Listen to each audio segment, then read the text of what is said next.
इस क्वेश्चन में बोला गया है कि एक कण समय t बराबर 0 पर मूल बिंदु से प्रारंभिक वेग 3 i कैप मीटर पर सेकंड और त्वरण 6 i cap plus 4 j cap meter पर सेकंड स्क्वायर से चलना शुरू करते हुए xy तल में गति करता है। उस क्षण पर जब इस कण के लिए y का मान आपको बता रखा है 32 मीटर, यानी y दिशा में इसका विस्थापन कितना है 32 मीटर है, तब x का मान d मीटर हो, तब आपको बताना है कि d का मान क्या होगा। अपन कह सकते हैं ये जो कण है वो मूल बिंदु से गति प्रारंभ करते हुए एक तल में गति करता है और इस तल के अंदर अपने को वेग और त्वरण के बारे में बताया गया है और एक विस्थापन अपने को दिया भी है, कौन सी दिशा का, y दिशा का। तो सबसे पहले y दिशा में अपन गति का अध्ययन करते हैं, फिर अपन आते हैं x में।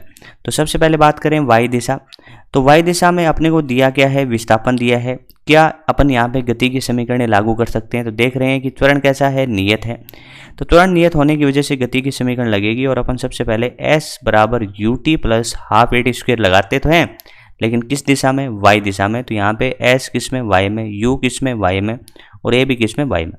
तो अपन कह सकते हैं y दिशा में विस्थापन कितना था 32, u बोलिए y दिशा में।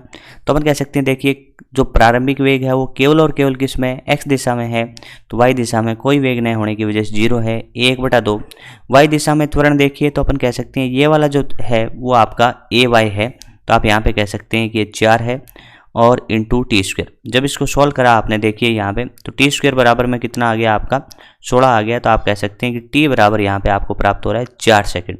यानी आप कह सकते हैं जब y 32 हुआ ना, तो जो क्षण था वो t बराबर 4 सेकंड था। तो अब अपने को क्या करना है कि t बराबर 4 सेकंड पर, t बराबर 4 सेकंड पर अपने को चाहिए x का मान।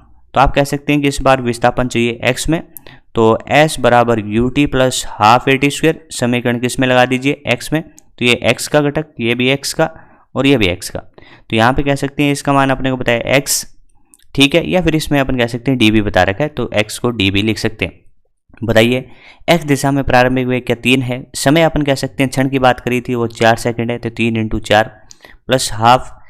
अपन बात करें त्वरण की, कौन सी दिशा में, x दिशा में, वो आपको दे रखा है 6 और समय अपन कह सकते हैं 4 का होल स्क्वायर। तो यहाँ पे कह सकते हैं कि 3 × 4 आ गया 12 और यहाँ पे अपन इसको सॉल्व करते हैं तो देखिए क्या होगा। यहाँ पे अपन कह सकते हैं कि 16 × 3 यहाँ पे 48 होगा और अब अपन कह सकते हैं कि 48 और 12 कितना होगा आपका 60 मीटर होगा। तो x में कितना होगा 60 मीटर, यानी ऑप्शन नंबर 3 इसका सही उत्तर हो जाएगा।